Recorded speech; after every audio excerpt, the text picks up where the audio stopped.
Hi, I'm Annie Botticelli and welcome to my video, July 2020, Capricorn Must Knows. We've got the final grand wrap-up of the Cancer Capricorn eclipse cycle with an eclipse in your sign, 13 degrees of Capricorn.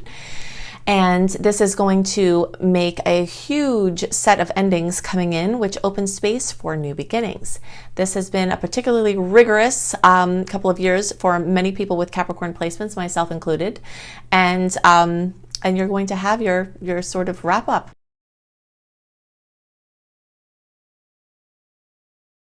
So expect likely a lot of emotion. We've got lots of energy of emotion coming in here through the Cancer placements. And for all early, middle, and late degree Capricorns, those emotions are going to be centered around home and family, housing, possibly parents, your inner world, things with ancestry, things like that.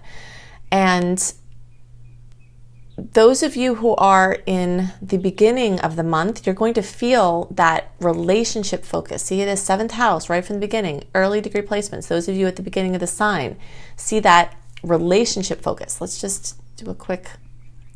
Okay, early caps are basically December born or 0 to 9 degrees. Middle caps, January 1st through 10th or 10 to 19 degrees, and late around January 11th through the rest of the sign, or 20 to 29 degrees. Okay, so if you missed that, just rewind it and go back because I'm going to go through this here quickly. So you see from the beginning of the month, the emotion in the stars land in the area of relationships.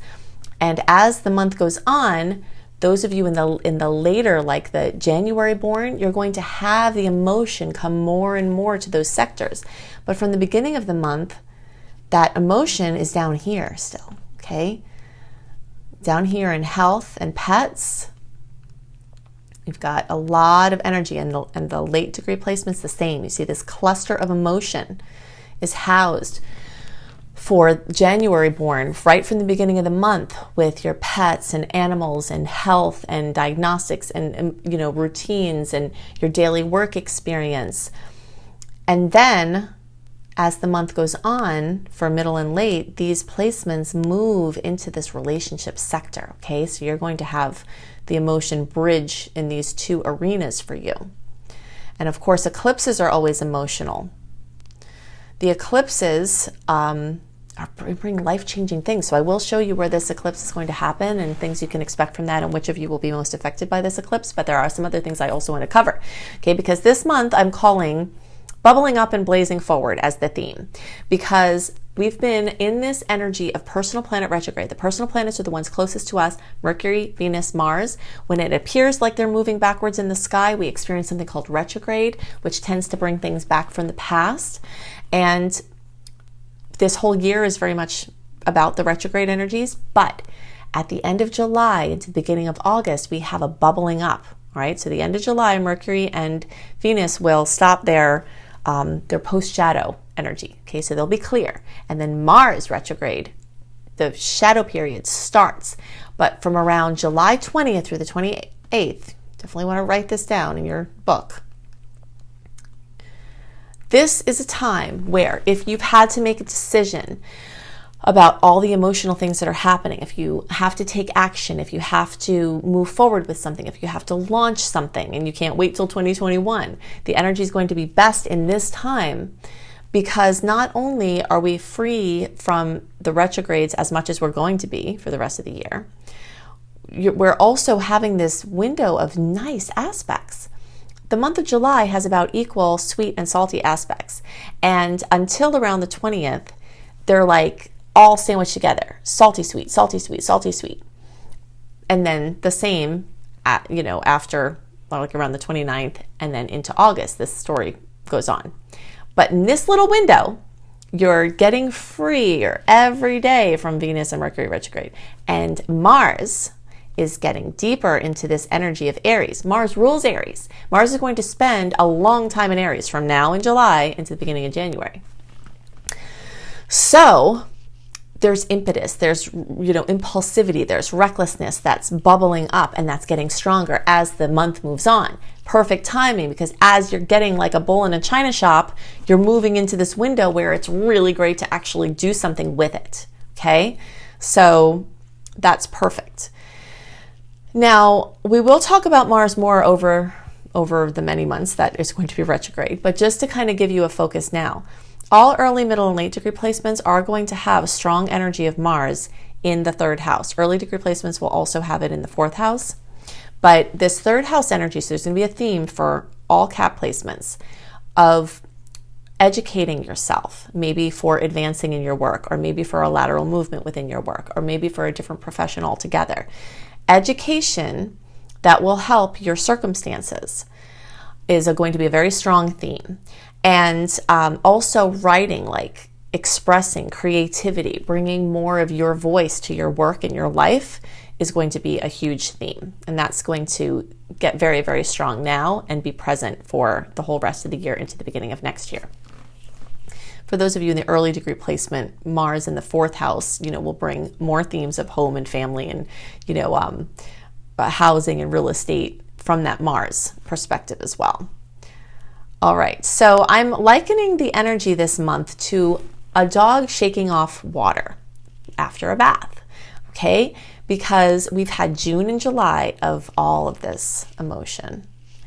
And as the month wears on, you're shaking, all clean and all clear, with karma cleared from your, Cancer Capricorn cycle, and, moving into a time when the dominant feature isn't the emotional experience. That's an adjustment for Capricorn energy. Of course, I'm not saying that Capricorn energies don't have emotions or aren't emotional.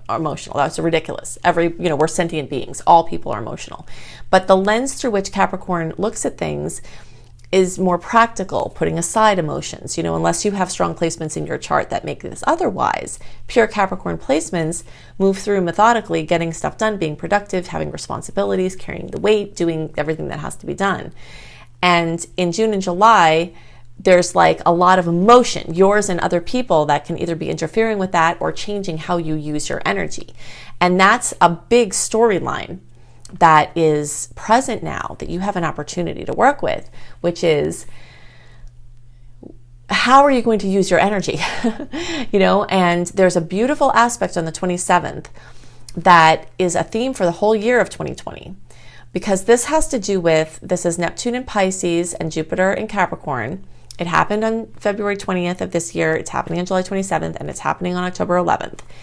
And what I see this representing for us individually and for everybody, but especially kind of tying into Capricorn energy here, is all the places that may have been robotic, automated, emotionless, not having your spark of your creative spirit, not feeling divinely inspired, but necessary.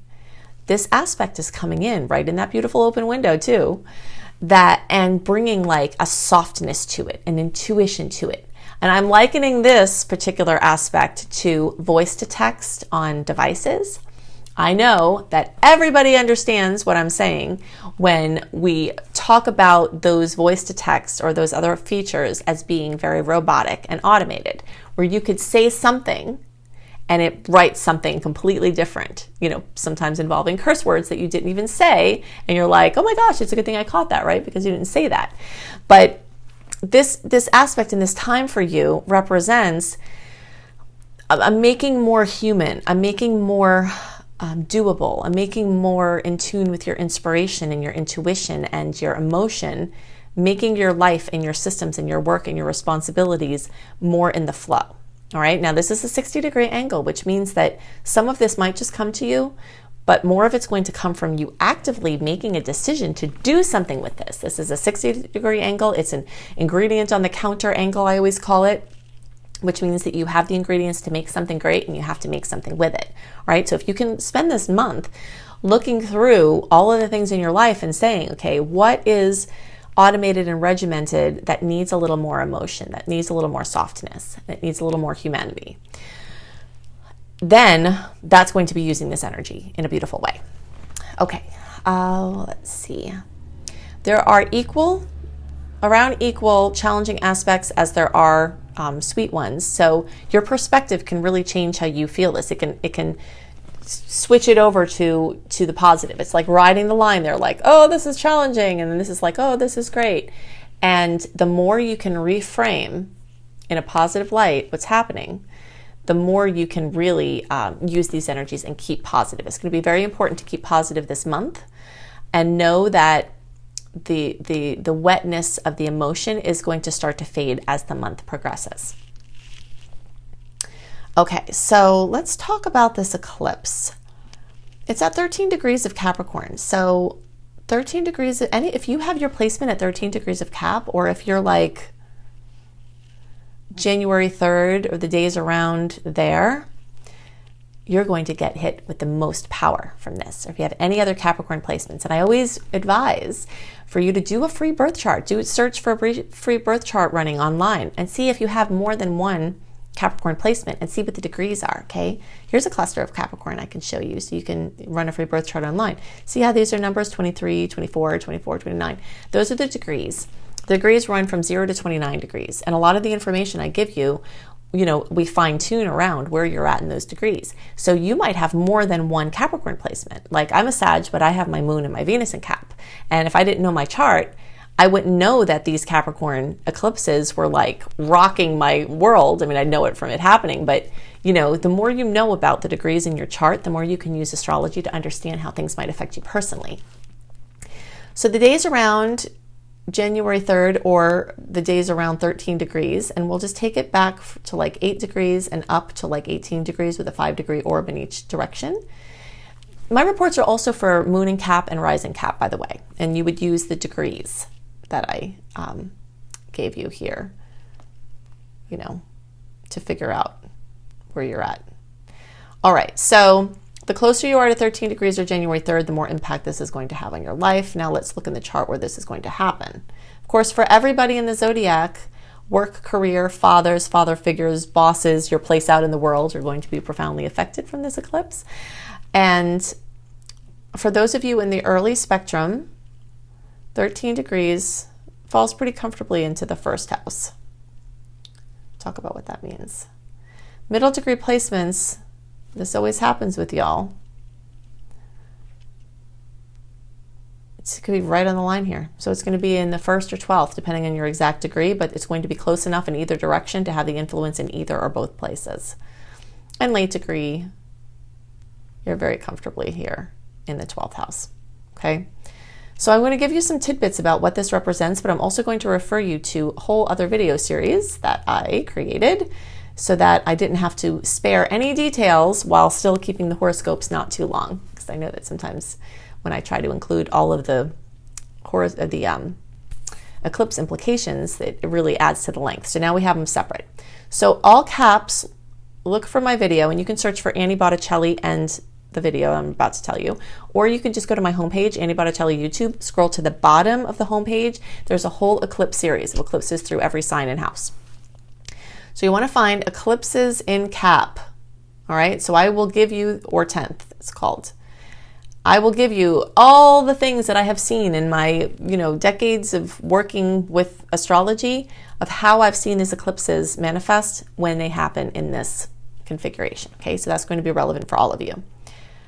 Early degree and middle degree placements, you'll also want to look for eclipses in Aries or 1st. Okay, and then middle and late, you'll want to look for eclipses in Pisces or 12th. And that will be very, very comprehensive. Eclipse energies can often come in very strongly 4 to 6 weeks before the actual eclipse. So by the time you're listening to this, or when I'm posting it, which will be early, by the time I post this, you'll be in the window to really start seeing these eclipses show up. You can see the news and the events start boiling and bubbling up in the weeks before the actual eclipse and in the weeks after. Some people don't get their eclipse news before, they get them in the 4 to 6 weeks after the actual eclipse. And some people won't have profound changes in their lives, but they'll notice other people around them are having a lot going on and they'll be holding space for them. All right, so early and middle, what do eclipses in the 1st mean? Well, this is just pretty much the whole redefinition of self and everything that you're representing and your image and what you're putting out and how people see you. This has been kind of a theme for all Capricorns as you've had the eclipses in your sign, which is like this redefinition of how people know you, how you do what you do, or doing whatever it is, changing professions, having people know you as something completely different, doing something different with your diet or lifestyle that then puts you, now I'm a person that does this or is this, so it's very much related to the image. It can also have a lot to do with recognition and being known for things. And I know a lot of Capricorn friends, myself included, have been like having crazy, amazing work things happening because of this eclipse cycle. So you might see more of that, becoming known for things, your notoriety spreading, raises, new jobs, things that, and new professions, basically your work just lighting up. All right. This can also be your physical body. So really guard your health and any symptoms that come up. You really want to stay on top of that because the eclipses can bring things out in a big way. And if you're feeling the whispers, you could catch something early and not have to have the big boom. All right, so those of you middle and late, the 12th house is a very, you really need to watch the video for this because I go into a lot of details that I'm not going to go into here. But it's basically the house of your fears, your unconscious mind, your ancestry, your patterning, and addictions as well. And so eclipses in this placement can really bring addictions up in a big way, flare them, but it can also heal them. It can bring your fears up in a huge way, but you can also conquer them. So the chance for spiritual breakthrough with this placement is very high. But again, you've got to do something with that. You might need some help in order to do what you have to do with this. And I give some ideas of recommendations of how to work with the energy in that other video. Okay, so let me just check and make sure that's everything that I wanted to talk about.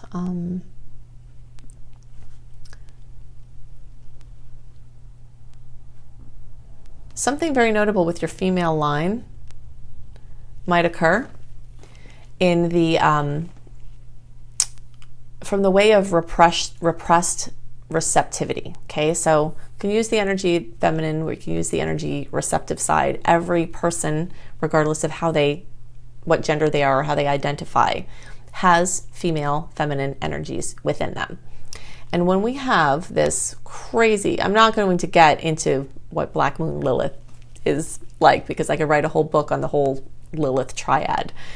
But suffice to say that there's an energy of repression when it comes to feminine energies and when it comes to the receptivity. I know 1/4 to 1/3 of you all watching are men, and this is for you too. That intuitive side, that side of the, just the feminine aspects of self that have been repressed might pop up in a pretty crazy way now. Right? So just kind of look out for that. And but the good news is that because the energies are in Taurus, the odds that the repressed energy can be productive, which is what we always want, right? We want repressed energy to come out, but if it's something scary that could be unmanageable, people worry about that, right? But there's a really strong chance for some breakthroughs as it relates to your intuitive side, your feminine energies, people in your familial ancestry, and anything having to do with, with that within you or with people around you. Okay, so I think that those were the things that were most on my mind for you. Basically, we've got a major month for Capricorns. We've got a new cycle beginning with the new eclipses, which I talk about in the May and June horoscopes. I'll tell you where those eclipses are for you.